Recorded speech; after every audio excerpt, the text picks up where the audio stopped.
Hello အားလုံးပဲမင်္ဂလာပါရှင်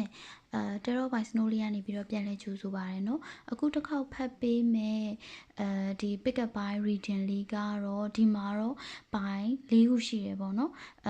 reflection ဒါပိုင်း1 harmony ပိုင်း2 duality ပိုင်း3cleanse ကပိုင်း4ပေါ့နော်အဲ့တော့ဒီ၄ခုတွေကနေပြီးတော့မှခဏစိတ်တည်ငြိမ်အောင်ထားပြီးတော့မှ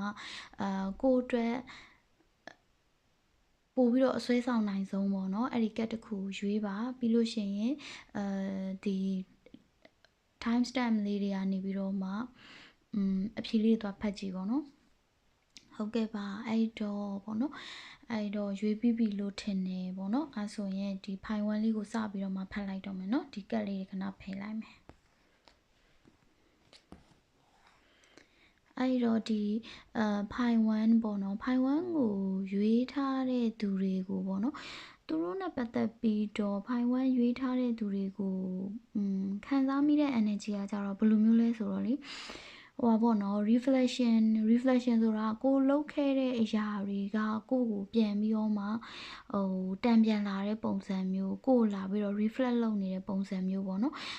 ကိုလှုပ်ခဲ့တဲ့အရာတွေဆိုတာပေါ့နော်ဒီနေရာမှာတော့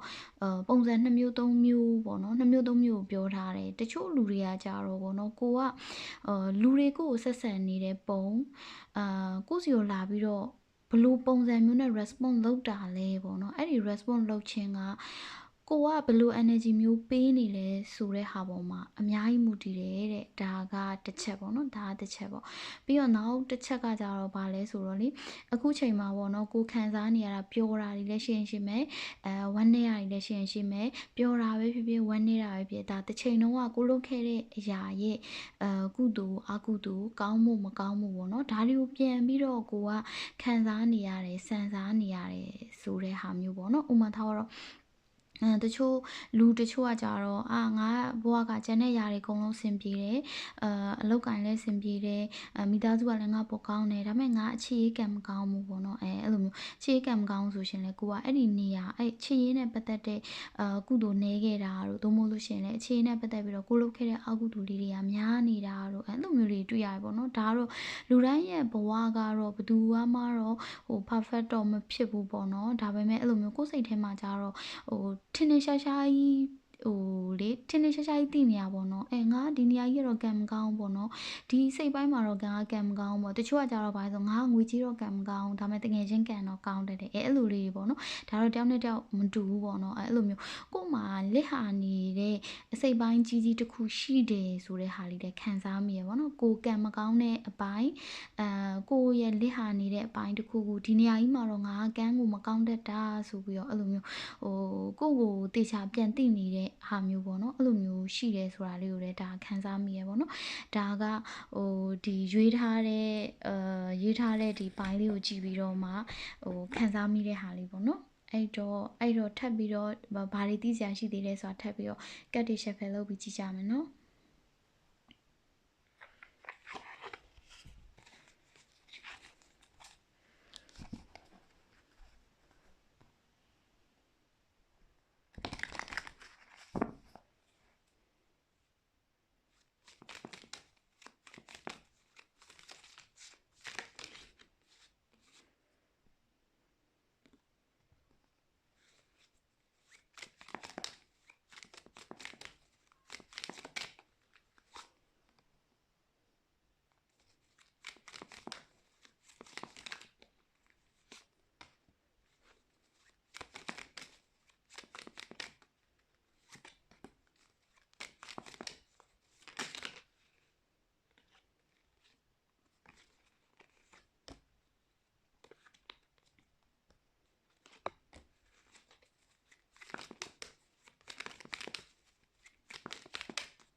သူကလေအဲ့တော့ပေါ့နော်ဒီမှာbase of the deck ကတော့ the patient wish တဲ့နော် the hangman ပေါ့နော်အဲ့တော့တဲ့သူကလေဒီပထမဦးဆုံးကတ်မှာကလေးကခံစားမိတဲ့အရာတွေကို နောက်ဒီ shuffle လုပ်တဲ့ဟာတွေမှာလည်းအဲ့တိုင်းပဲခံစားမိတယ်ပေါ့နော်ဒီ pi 1လေးတွေကလေဘယ်နေရာတွေမှာသူတို့ကကံကောင်းတတ်တယ်လဲဆိုလို့ရှိရင်ပေါ့နော်ဒီမှာဆိုရင် three of cups three of pentacle နဲ့ two of pentacle ပြီးရင်နောက်တစ်ခုကကြတော့ two of wands နဲ့ seven of cups ဒီမှာခံစားမိတာကြပါလဲဆိုတော့ तू ကလေတငယ်ချင်းတို့အသင်းဖွဲ့တို့အပေါင်းအသင်းတို့ तू ကအဲ့ဒါလေးနဲ့ပတ်သက်ရင်တော့ကံကောင်းတတ်တယ်ဟိုကို sorry เนาะကင်မရာလေးနဲ့လှုပ်သွားတယ်အဲ့တော့ဗောနော်ဟိုကိုနောက်ကို like မဲ့ fan တွေလို့လည်းပြောလို့ရတယ်သို့မဟုတ်လို့ရှင်လဲကိုအတွက်အင်အားပေါ့နော်အဖွဲ့တွေပေါ့နော်ကိုတငယ်ချင်းတွေကချစ်ခင်ကြတာကိုနဲ့အတူတူနေတဲ့ဟို squad တစ်ခုရှိတာပဲဖြစ်ဖြစ်သို့မဟုတ်လို့ရှင်လဲဟာတငယ်ချင်းတွေကတော့ကိုမကိုပဲဆိုတဲ့ဟာမျိုးပေါ့နော်အဲ့လိုမျိုးအဝင်းဝိုင်းလေးတစ်ခုရှိတယ်တငယ်ချင်းကန်နေပါလေလဲမစိုးဘူးကောင်းတယ်အဲ့လိုမျိုးကိုကပြီးတော့အဲ့လိုသူတို့ကြားထဲမှာဆိုလို့ရှင်လဲကိုကဘယ်လိုပြောမလဲကိုပြောလိုက်ရင်ယုံကြည်ကြတယ်လက်ခံကြရဲဆိုရဲအဲ့လိုမျိုး energy မျိုးပေါ့နော်အဲ့တော့တငယ်ချင်းပေါင်းသင်းကံတို့အဖွဲ့အစည်းတွေနဲ့ပတ်သက်တဲ့ကံတို့အဲ့လိုကံမျိုးကကိုမှကောင်းတယ်ပြီးရင်ကိုကဘဝမှာလေပေါ့နော်ဒီရွေးချယ်စရာတွေတစ်ခုထက်မကအမြဲတမ်းကိုကရှိတတ်တယ်ဥမာအလုပ်ဆိုရင်လည်းနှစ်ခုပေါ့နော်ဥမာအလုံးနှစ်ခုတငယ်ချင်းဆိုရင်လည်းနှစ်ဖွဲ့ပေါ့နော်ဒီဖွဲ့နဲ့သွား join ရမလားဟိုဖွဲ့နဲ့သွား join ရမလားတစ်ခါကြလို့ရှိရင်ဟိုအားတဲ့ချိန်ကြလဲလုံးဝကိုအားနေတယ်မအားတဲ့ချိန်ကြလို့ရှိရင်လည်းဒီနေ့တရက်တည်းကိုပဲဒီဖွဲ့ကလည်းချိန်နေနောက်ဖွဲ့ကလည်းချိန်နေအဲ့လိုမျိုးပေါ့နော်ကိုမှအခွင့်အလမ်းတွေနဲ့ပတ်သက်ရင်အမြဲတမ်းရွေးချယ်စရာတစ်ခုထက်မကအမြဲတမ်းရှိနေတယ်ဘယ်ဟာရွေးလို့ရွေးရမှန်းမသိဘူးခုနကပြောလို့တငယ်ချင်းနှစ်ဖွဲ့ရှိတယ်ဘယ်ဖွဲ့ကိုသွား join လို့ join ရမှန်းမသိဘူးအလုပ်ဆိုရင်လည်းနှစ်ခုဥမာအချစ်ရေးဆိုလဲကိုယ်လာသဘောကြတဲ့လူက2ယောက်ပေါ့နော်အဲ့လိုမျိုးကိုကဖြစ်တတ်တယ်ပေါ့နော်ဟိုရွေးချယ်စရာတွေတစ်ခုထက်ပိုတဲ့ဟာမျိုးကိုယ့်ရဲ့ဘဝမှာကြုံတတ်တယ်ပေါ့နော်ပြီးတော့တဲ့ဟို pi 1လေးတွေကနောက်ထပ်ဘလို့ energy လဲရှိလဲဆိုလို့ရှိရင်နောက်ထပ်ပေါ့နော်ငွေကြေးတို့အလုပ်ကံတို့မှာလည်းကောင်းတယ်ဒီမှာဆို ace of pentacle တို့ four of pentacle တို့ queen of wands ဆိုအဲ့လိုမျိုးကိုကရီမန်းထားတယ်ကိုဒါလေးကိုဖြစ်ချင်နေဆိုလို့ရှိရင်ဟိုဖြစ်မြောက်တာအကြံစီအောင်မြင်တာတွေများတယ်ပေါ့နော်အဲ့လိုအောင်မြင်မှုအတွက်လည်းကိုဥမာကုညီမဲ့မိတ်ဆွေကောင်းတွေပါတွေပေါ်တာအဲ့လိုမျိုး energy မျိုးကိုလည်းတွေ့ရတယ်ပေါ့နော်အဲ့တော့တဲ့blockage ကဘာရှိလဲပေါ့နော် blockage ကဘာရှိလဲဆိုရင်တော့လေပေါ့နော်ဒီပထမတစ်ချက်အနေနဲ့ကတော့ကိုကအဲ့လိုမျိုးပေါ့နော်ဟိုဘယ်လိုပြောမလဲတကယ်ချင်းပေါင်းသင်းများတယ် social လေးတွေများတယ်ကိုကိုသိတဲ့လူများတယ်များခါကျဟိုလူကြလည်းမျက်နှာနာမှာဆိုလို့လုပ်ပြရမှာဒီလူကြလည်းဘာဖြစ်ငါလုပ်ပြလိုက်တာကောင်းပါတယ်ဆိုပြီးတော့အဲ့လိုမျိုးအားနာရတာလေးတွေများတယ်ပေါ့နော်ပြီးတော့အဲ့လိုအလုပ်လဲရှုပ်တတ်တယ်အကုန်လုံးကိုကနည်းနည်းထည့်ပြီးတော့စဉ်းစားထားသလိုဖြစ်တဲ့အခါကျတော့ဘယ်လိုပြောမလဲကိုတယောက်တည်းအေးအေးဆေးဆေးလုပ်ချင်တဲ့အရာလေးတွေတခါလေးကြာရင်မလုပ်လိုက်ရအောင်မလုပ်လိုက်ရဘဲနဲ့သူ့ကိုလည်းသွားကူညီရမယ်ဟိုလူကိုလည်းငါဟွာလုပ်ပေးရမယ်အဲ့လိုလေးတွေများပြီးတော့မိထိုင်းနေတာလည်းဖြစ်နိုင်တယ်သို့မဟုတ်လို့ရှိရင်မိထိုင်းနေတာမျိုးမဟုတ်ရင်တောင်မှအဲ့လိုလေးကိုတယောက်တည်းအေးအေးဆေးဆေးနေမှပေါ်လာမယ့်အကြံဉာဏ်တွေပေါ့နော်အဲ့လိုအကြံဉာဏ်တွေကိုလုပ်ခွင့်မရလိုက်တာတို့အကောင့်ထဲပေါ်ခွင့်မရလိုက်တာတို့အဲ့လိုမျိုးလေးတွေဖြစ်တတ်တယ်ဒါကတော့ blockage တစ်ခုပေါ့နော်ပြီးတော့နောက်တစ်ခုကကြတော့ blockage နောက်တစ်ခုပေါ့နောက်တစ်ခုကကြတော့ဘာလဲဆိုတော့ကိုကခုနပြောခဲ့သလိုပဲပေါ့နော်ဒီမှာအဲ့လိုချစ်ချင်းမြတ်တာနဲ့ပတ်သက်တဲ့ energy မျိုးတော့ပူရတယ်ကိုရဲ့ blockage ကချစ်ချင်းမြတ်တာနဲ့ပတ်သက်ရင်ကြတော့ကိုကpage of cups ပဲရှိတယ်ပေါ့နော် page of cups ကကြတော့ဒါပေါ့ဒီ tarot ရဲ့tarot ရဲ့သဘောတရားအရဆိုရင် तू က page ကဒါမင်းသားလေး energy ပေါ့နော်မင်းသားလေးတို့မင်းသမီးလေးတို့အဲ့လိုမျိုး energy ပေါ့အဲ့တော့ तू ကဒါငယ်သေးတယ်နှုတ်သေးတယ်နဲတယ်ဆိုတဲ့အဲ့လိုမျိုးဟာမျိုးရပါတော့ဒါပေမဲ့ page of cups တိုင်းတော့အမြဲတမ်းအဲ့ energy တော့မဟုတ်ဘူးเนาะအဲ့လိုအခုရတဲ့ energy ကိုပြောပြတာအခုရတဲ့ energy မှာတော့အဲ့လိုမျိုးဟိုချစ်ချင်းမြတ်တာနဲ့ပတ်သက်ပြီးတော့မှကိုလိုချင်တဲ့ချစ်ချင်းမြတ်တာမျိုးကိုရခဲ့တယ်ပေါ့နော်ဟိုလူတွေကိုခင်ကြတာပဲအပေါင်းအသင်းရှိတာပဲဒါပေမဲ့လို့အဲ့လိုရွေးချယ်စရာတွေဒါများတာတကယ်ကိုဖြစ်ပြီဆိုလို့ရှိရင်ကိုကဘသူ့ကိုသွားပြောလို့ပြောရမှမသိတာတို့ဘသူ့ကိုလူရင်းလို့သဘောထားရမှမသိတာတို့ပြီးတော့နောက်တစ်ခုကကြတော့အဲ့လိုလေဟိုအချစ်ရေးနဲ့ပတ်သက်တဲ့ဟာမျိုးကိုလိုချင်တဲ့ချစ်ချင်းမြတ်တာမျိုးကိုကနည်းနည်းနောက်ကလိုက်နေရတယ်ပေါ့နော်ဥမာဒီမှာမြင်ရတဲ့ရေလေးတွေဆိုလို့ရှိရင် ဘယ်လိုမျိုးစိတ်ထဲမှာခံစားမိလဲဆိုဒီရေလေးတွေကဝေးရကိုပြေးသွားတဲ့ပုံစံမျိုးပေါ့နော်တစ်ဖက်က runner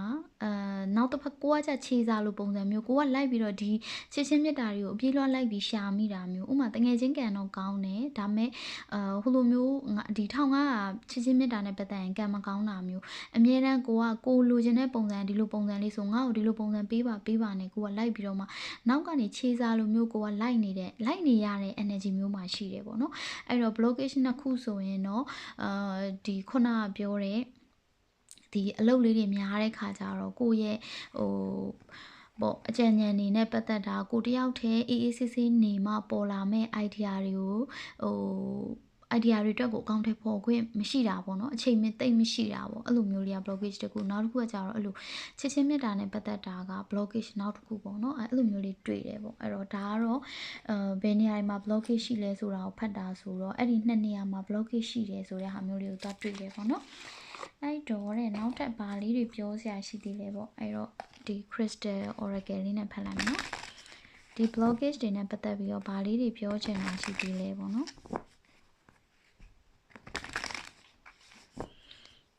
ဒီ blockage တွေနဲ့ပတ်သက်ပြီးတော့ဘာလေးတွေပြောချင်တာရှိသေးလဲ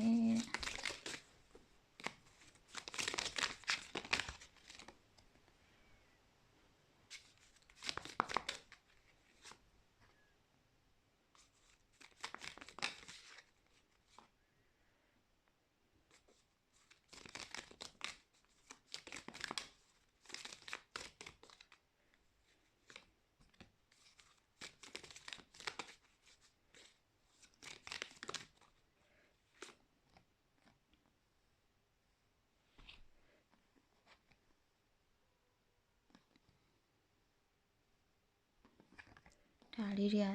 တေချာမစင်ရင်အပြင်မှာနည်းနည်းပဲစောင်းတာကင်မရာလေးကြတအားကြီးစောင်းသွားပါတော့အဲ့လိုမျိုးဖြစ်တဲ့အဲ့တော့ကိုရဲ့ blockage ပေါ့နော်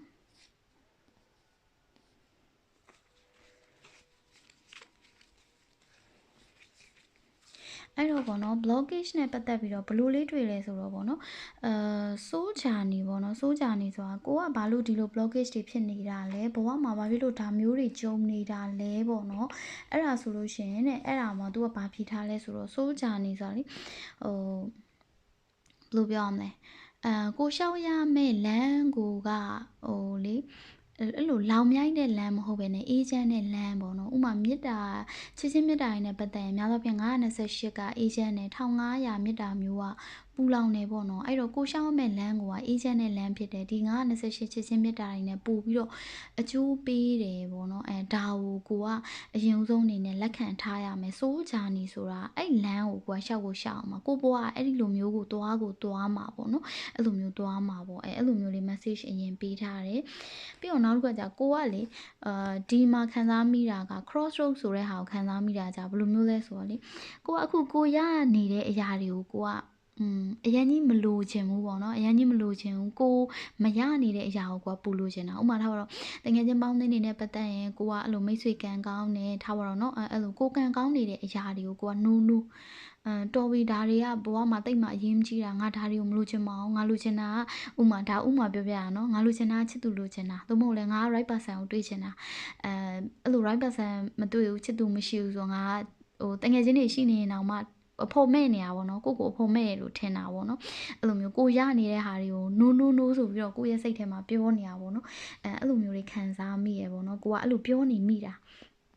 အဲ့လိုမျိုးပြောနေမိရတဲ့အဲ့တော့ဒီကိုရဲ့ blockage နဲ့ပတ်သက်ပြီးတော့ပေါ့နော်နောက်ထပ်ဘာလေးတွေရှိသေးလဲဆိုတော့ပြီးတော့ဒီမှာဒီ gratitude reverse လေးကိုဒါခံစားမိတာကြပါလို့ဆိုကိုကအဲ့လေကိုရနေတဲ့အဲ့လိုအရာတွေကိုမှရှိတဲ့အရာတွေကိုကိုကကျေးဇူးတင်တဲ့စိတ်နဲနေတာပေါ့နော်ဥမာတကယ်ကြီးဆိုငါကံကောင်းလိုက်တာပေါ့နော်ငါမှအပေါင်းအသင်းနဲ့ပတ်သက်ပြီးတော့ကံကောင်းလိုက်တာဥမာကိုကူညီမဲ့လူရှိလဲဆိုလို့ရှင်လဲဒါသူများမှကူညီမဲ့လူမရှိဘူးကိုကူညီတဲ့လူတွေပေါ်ရဆိုလဲဘဝမှာဘလောက်ပဲခက်ခဲပါစေကူညီမဲ့လူတွေကအမြဲတနေရာကနေကိုကအမြဲတမ်းပေါ်လာတတ်တာမျိုးပေါ့နော်အဲ့လိုမျိုးပေါ်လာတယ်ဆိုရင်တော့မှကိုကဒီပုံမှာအရင်ကြီးကျေးဇူးမတင်ဘူးဘယ်လိုကျေးဇူးမတင်ဘူးဆိုတာသူတို့ကျေးဇူးကန်းနေရလို့ပြောချင်တာမဟုတ်ဘူးကွာဘယ်လိုပြောမလဲဒါမှဒီပေါ်မှာဝမ်းသာတဲ့စိတ်ပေါ့နော်အဲ့လိုစိတ်မျိုးလေးနဲနေတယ်ပေါ့နော်နဲနေတယ်ပေါ့အဲ့လိုကို့မှာပိုင်ဆိုင်ထားတဲ့အရာတွေကိုကျေးဇူးတင်တဲ့စိတ်နဲပြီးတော့မှကို့မှာမရှိတဲ့အရာတွေကိုကိုကပို့ပြီးတော့မှလိုချင်နေမိတာပေါ့နော်အဲ့လိုမျိုးဖြစ်တတ်တယ်ပေါ့နော် အဲ့တော့ဒီ blockage နဲ့ပတ်သက်ပြီးတော့ပေါ့နော်နောက်ထပ်ဘာလေးတွေရှိသေးလဲဆိုတော့ပြီးတော့ဒီမှာဒီ gratitude reverse လေးကိုဒါခံစားမိတာကြပါလို့ဆိုကိုကအဲ့လေကိုရနေတဲ့အဲ့လိုအရာတွေကိုကိုမှရှိတဲ့အရာတွေကို ပြီးတော့ဗာလဲဆိုတော့လေနောက်ထပ်ဒီမှာနောက်ထပ်ဗာခံစားမိလဲဆိုဒီ foundation နဲ့ compassion ကိုကြည့်ပြီးတော့ခံစားမိတာကကြတော့လေဒီ foundation ဆိုတာကို self love လို့ထင်တာပေါ့နော်ချစ်ချင်းမြတ်တာနဲ့ပတ်သက်ရင်ဟိုလူတိုင်းကလေကိုယ့်ကိုတကယ်ကို self love အပြည့်အဝနဲ့တကယ်ချစ်မှသာအဲ့ချစ်ချင်းမြတ်တာအဲ့ self love ပြည့်ဝနေမှသာအဲ့ဒီလူကတခြားတယောက်ကကိုယ့်ကိုလာချစ်တဲ့အခါဒါဒီချစ်ချင်းမြတ်တာပါလားလို့သိတာပေါ့နော်အဲ့လိုကိုယ့်ကို self love မရှိတဲ့လူဒီသူမြတ်ကကိုယ့်ကိုလာချစ်ရင်လည်းချစ်မှန်းမသိဘူးအဲ့လိုသူမြတ်ကကိုယ့်ကိုအပူပေးရင်လည်းပေးမှန်းမသိဘူးအေးပေးရင်လည်းပေးမှန်းမသိဘူးအဲ့လိုမျိုးပေါ့နော်ဟိုဘယ်လိုပြောမလဲစစ်မှန်တဲ့အရာတွေနဲ့အတူရောင်တွေကိုတိတ်ပြီးတော့မခွဲတတ်တာမျိုးသို့မဟုတ်လို့ရှင်လေတစ်ဖက်ကကိုယ့်ကိုပေးနေရင်တော့မှ तू ကငါ့ကိုမချစ်ဘူး तू ကငါ့ကိုဘာမှမပေးနေဘူးအဲ့လိုမျိုးထင်တာပေါ့ဘာလို့လဲဆိုတော့ကိုယ်တိုင်က foundation မှာအားနေနေတာချစ်ချင်းမြတ်တာမှာဆိုရင်ချစ်ချင်းမြတ်တာနဲ့ပတ်သက်တဲ့ foundation တွေအများနဲ့ self love ပေါ့နော်ကိုယ့်ကိုချစ်ခင်တာကိုယ့်ကို self respect self care ဒါတွေကနေ तू ကသွားတာပေါ့နော်အဲ့တော့ဒီ foundation မှာကိုကအားနေနေတဲ့အတွက်ကြောင့်မလို့ blockage ဖြစ်တာတဲ့အဲ့တော့အကြံဉာဏ်ပေးချင်တာကတော့ဟိုအချစ်ရေးမှာကံကောင်းခြင်းနေဆိုရင်ကိုယ့်ကိုချစ်ခင်ရမယ်ပေါ့နော်ကိုယ့်ကို self love တွေထားပေးရမယ်ပေါ့ self love တိုးစေမယ့်အရာလေးတွေပေါ့နော် self love self care ဘိုင်းကိုကိုကဦးစားပေးရမယ်ပေါ့နော်နောက်တစ်ခုကကြာပါလဲဆိုတော့လေဒါကဒီမှာ compassion ပေါ့နော်ဒါလေးကိုဘာနဲ့တွားပြီးတော့ link လုံးမိလဲဆိုတော့ဒီ soul journey တို့ compassion တို့ပေါ့နော်တကယ်တမ်းတော့ကိုရှောက်ရမယ်ကိုရဲ့ soul journey နဲ့ပတ်သက်ပြီးတော့ဒီကံတရားကပေးတယ်ပဲပြောပြော universe ကပေးတယ်ပဲပြောပြောပေါ့နော်ကိုကိုပေးထားတဲ့လမ်းလေးပေါ့နော်အဲ့ဒီလမ်းလေးကအရန်ကိုအေးချမ်းတဲ့လမ်းလေးအဲ့လိုပူလောင်မှုတွေလည်းမရှိဘူးဟိုထားပါတော့ကိုကအခြေအနေနဲ့ပတ်သက်ပြီးကံမကောင်းဘူးကိုကတယောက်တည်းနေရတယ်ကိုကအဲ့လိုဟိုအဲ့လိုမျိုးပေါ့နော်ချစ်သူကြီးသားမရှိတာမျိုးအိမ်တော်မက်မရှိတာမျိုးသို့မဟုတ်လို့ကျန်တဲ့ချစ်သူကြီးသားရှိနေရင်တောင်မှကွာသူမြန်းတွေလိုမျိုးအရန်ကြီးတွဲသွားတွဲလာမရှိဘဲနဲ့တယောက်တည်းနေရတဲ့ချိန်များတာတို့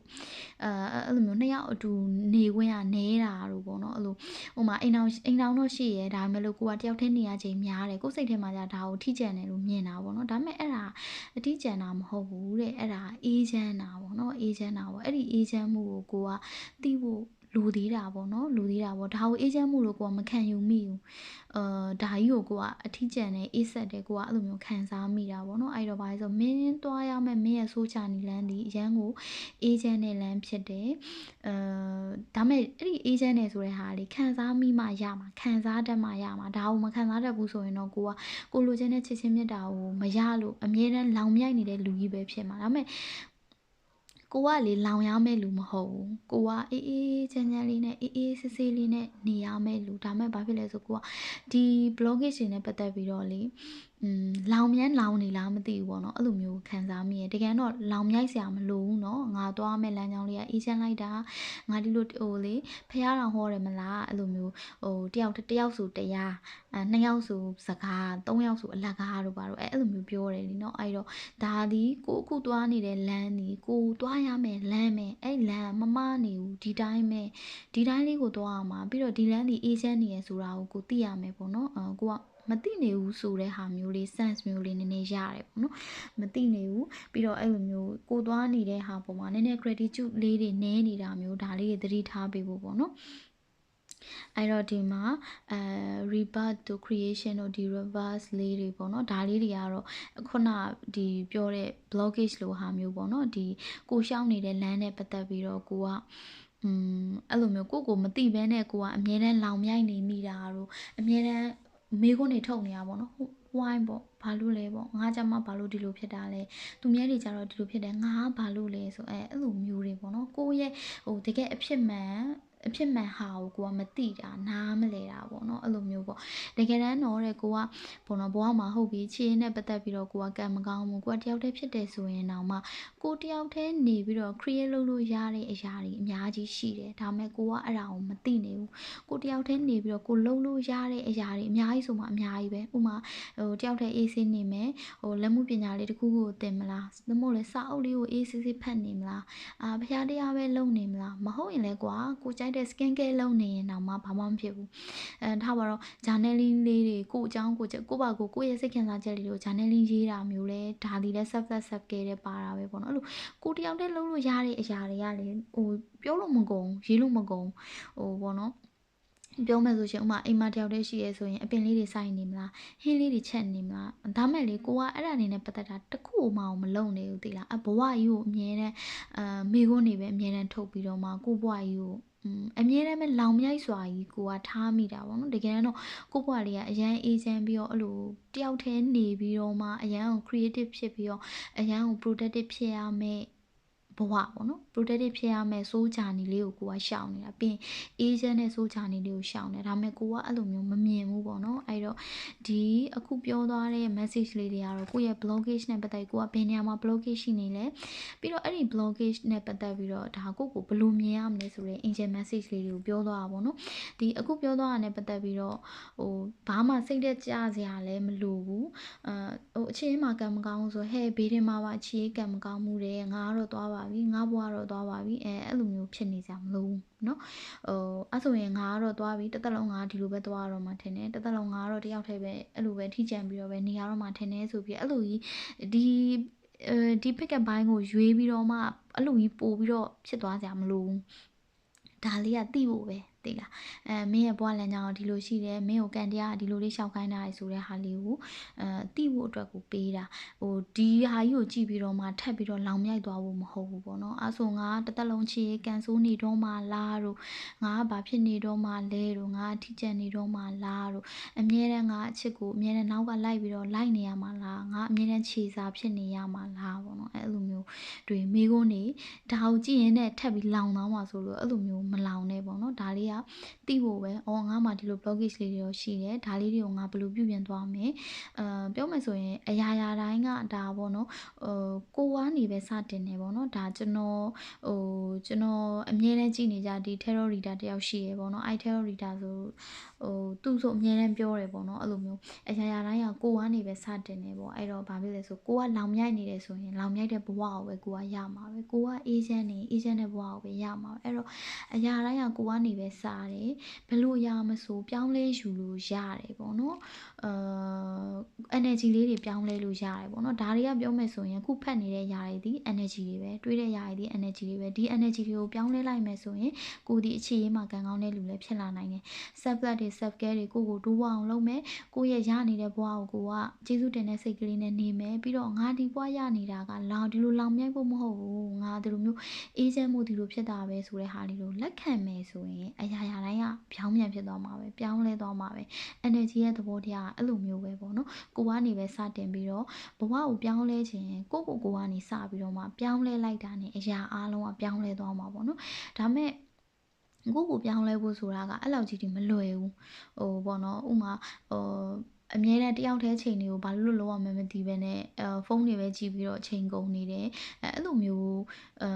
းအကျင့်ကြီးကချက်ချင်းနိုင်ငံကြီးတော့ဝုန်းတိုင်းတော့မပြောင်းလဲတော့ဒါမဲ့အဲ့လိုကိုပြုပြင်ပြောင်းလဲယူရမယ်ပေါ့နော်ကိုအဲ့လိုမျိုးနည်းနည်းဝီလေးဖြစ်နေပြီဆိုရင်ငါတယောက်တည်းချိန်တွေအများကြီးရတယ်တမိုးရှိတဲ့ချိန်တွေအများကြီးကိုငါဒီလိုဖြုံးနေမိပါလားပေါ့နော်အဲ့လိုမျိုးလေးတွေပြန်ပြီးတော့ကို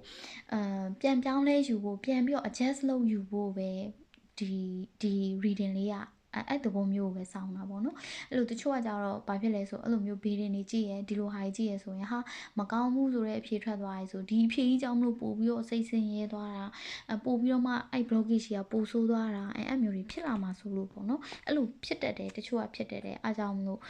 ဒါလေးကိုကြိုပြီးတော့ပြောပြထားတာပေါ့နော်အဲ့တော့ဖိုင်1လေးကတော့ပြီးသွားပြီဟုတ်ပြီဖိုင်2ပေါ့နော်ဖိုင်2ကကြာ harmony ပေါ့နော်ဒါလေးကိုလေခံဒီ harmony ဆိုတဲ့ဟာလေးကိုခံစားမိတာကြတော့ဘယ်လိုမျိုးလဲဆိုတော့ဟိုပါပေါ့ကိုကလေတစုံတစ်ယောက်နဲ့ပဲဖြစ်စီလူတစ်ယောက်နဲ့လည်းဖြစ်နိုင်တယ်ဒါမှမဟုတ်ရှင်လဲအခြေအနေတစ်ခုခုနဲ့ဖြစ်စီအဝင်ခွင့်ကြဖြစ်ဖို့ကြိုးစားရမှာ哦နံပါတ်1တချို့လူတွေကကြတော့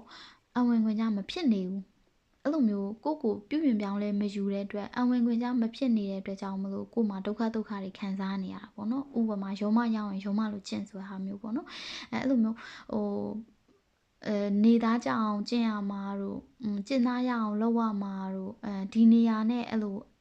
adaptation မဲခေါ်မလားအဲ့လိုမျိုးပေါ့နော်အဲ့လိုမျိုးဖြစ်အောင်ပေါ့နော်ဒီ harmony ဖြစ်အောင်လို့ကိုကကျင့်ယူရမှာကိုကကြိုးစားယူရမှာအဲ့ဒါကိုကြိုးစားမယူမိတဲ့အတွက်ကြောင့်မလို့ ဒုက္ခတွေရောက်နေရတာလိုအပ်တာတဲ့ပို့ပြီးစိတ်ညစ်နေရတာအဲ့လိုမျိုးတွေ့တယ်ပေါ့နော်ဒါ group တစ်ခုပေါ့နော်ပြီးတော့နောက်ထပ်တွေ့တာကြတချို့လူတွေကကြတော့အဲ့လိုတစုံတစ်ယောက်နဲ့ဖြစ်စေအခြေအနေတစ်ခုနဲ့ဖြစ်စေ harmony ဖြစ်ဖို့ကြိုးစားနေတာကိုတွေ့တယ်ပေါ့နော်ငါဒီအခြေအနေနဲ့တော့ငါအဝင်ခွင့်ကြဖြစ်မှရမယ်ဒီလူနဲ့တော့ငါအဆင်ပြေမှရမယ်ဆိုပြီးတော့အဲ့လိုမျိုးကြိုးစားနေတဲ့လူတွေကိုလည်းတွေ့တယ်ပေါ့နော်အဲ့လိုမျိုးsorry အဲ့လိုမျိုးပေါ့နော်အဲ့လိုမျိုးဒီ group လေးနှစ်ခုအဲ့လိုမျိုးလေးတွေ့တယ်ပေါ့နော်အဲ့တော့ sorry အဲ့တော့ဒီ group နဲ့ပတ်သက်ပြီးတော့ဘာတွေရှိလဲဆိုတာကြည့်ကြမယ်ဘာတွေရှိလဲဆိုတာကြည့်ကြပါမယ် blockage တွေဘာတွေရှိလဲပေါ့နော်ဒီ group က blockage တွေဘာတွေရှိလဲ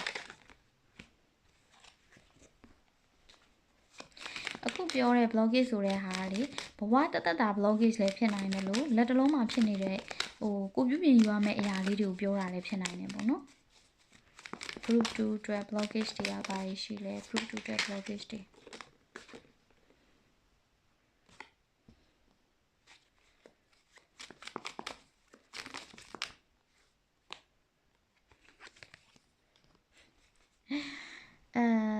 Queen of Wands 10 of Wands Knight of Wands ဒါလေးကိုဒီဘက်နည်းနည်းရွှေ့လိုက်မယ်နော်